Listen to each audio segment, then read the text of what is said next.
Vamos a ver ahora los medicamentos que se utilizan en trastornos del hueso. Pueden ser endocrinos o no, que generalmente sí, pero bueno. Entonces vamos a tener los bisfosfonatos, análogos o recombinados de la PTH,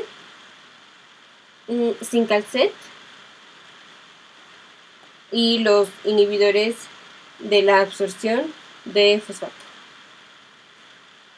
Entonces, primero, los bisfosfonatos, estos actúan de manera en que producen apoptosis de los osteoclastos al unirse la hidroxiapatita del hueso, y esto se utiliza en osteoporosis, enfermedad de Payet del hueso, enfermedades metastásicas malignas, en osteogénesis imperfecta y en hiperparatiroidismo.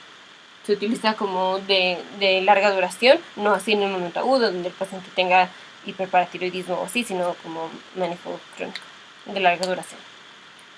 Los bisfosfonatos se dividen en los que son con mucha potencia y los que no. Los de alta potencia son alendronato, zoledronato y risedronato.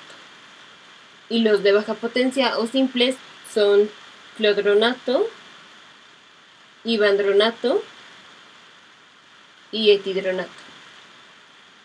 Los que tienen alta potencia tienen nitrógeno. Los bisfosfonatos de efecto adverso producen esofagitis, osteonecrosis de la mandíbula y fracturas atípicas del fémur. Y como el paciente tiene esofagitis como un efecto adverso y como el efecto adverso más común, a los pacientes se les dice que tomen los bisfosfonatos de forma parados con 30 minutos cuando menos de mantenerse en esa posición. O sea, se los toman y tienen que permanecer en posición así, parados, rectos, cuando menos 30 minutos para que no les dé la esofagitis. Por cierto, otro medicamento que también da esofagitis son las tetraciclinas. Bueno, entonces, y va a estar contraindicado en pacientes con problemas del esófago como acalasia, que produce un trastorno en la motilidad del esófago, u obstrucción del tracto gastrointestinal como el bypass gástrico o el esófago de Barrett. Luego, los análogos recombinados de la PTH es teriparatida y funciona de manera como la PTH. Si la PTH es secretada en forma pulsátil, activa los osteoblastos, tiene actividad osteoblástica. Entonces aquí, si damos PTH de forma pulsátil, tenemos actividad osteoblástica y entonces hay aumento en el crecimiento del hueso, aumento en la mineralización y disminuye las fracturas. Esto se utiliza en osteoporosis. El efecto adverso es que al estar mineralizando el hueso estamos metiendo calcio y fosfato al hueso, entonces al paciente le puede dar hipocalcemia. Luego, teriparatida aumenta el riesgo de tener osteosarcoma. Entonces, teriparatida está contraindicado en pacientes con enfermedad de Payet, porque ellos tienen aumento de riesgo de tener osteosarcoma. En pacientes con fosfatasa alcalina elevada, así aislada, porque la fosfatasa alcalina produce, o la causa más común de fosfatasa alcalina elevada aislada es enfermedad de Payet. O personas que tengan cáncer o que hayan sido expuestas a radiación por el riesgo de cáncer. Estas son las contraindicaciones de teriparatida. Sincalcet es un medicamento que aumenta la sensibilización de los canales de calcio, o bueno, de los receptores de calcio en las paratiroides.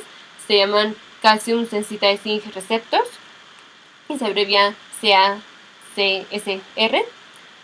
Al aumentar la sensibilización vamos a disminuir entonces la producción de PTH, porque si los receptores se vuelven más sensibles, entonces digamos antes sensaban así el calcio y a este nivel de sensación de calcio empezaban a secretar PTH, entonces si ahora aumentamos la sensibilización, entonces cuando en realidad hay este nivel de calcio, ellos están sintiendo como que están acá. Entonces disminuye la liberación de paratormona.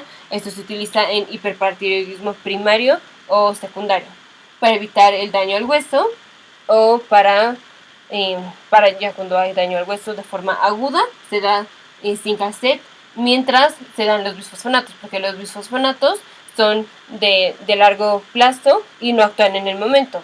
Digamos, se tardan como 2 días o así en actuar, y esos 2 días los cubrimos con Sincalcet. Aparte, Sincalcet nada más lo podemos dar de forma aguda porque hay taquifilaxis. Y el efecto adverso es como donde estamos disminuyendo la PTH, entonces al paciente le va a dar hipocalcemia. Y los inhibidores de la absorción de fosfato son las resinas no absorbibles, que son unos aniones, y se unen al fosfato en el tracto gastrointestinal, impidiendo la absorción. Estos se utilizan en pacientes con hiperfosfatemia, generalmente secundario a daño renal, y son sevelamer y lantano. El efecto adverso va a ser entonces hipofosfatemia y síntomas gastrointestinales. Entonces, los bisfosfonatos se utilizan para todo: osteoporosis, osteogénesis imperfecta, malignidades metastásicas, enfermedad de Payet y hiperparatiroidismo. Teriparatida se utiliza para osteoporosis, no se puede utilizar para enfermedad de Payet por el riesgo del osteosarcoma. Sincalcet se utiliza para los hiperparatiroidismos y sevelamer y lantanum para la hiperfosfatemia secundaria a daño en el riñón.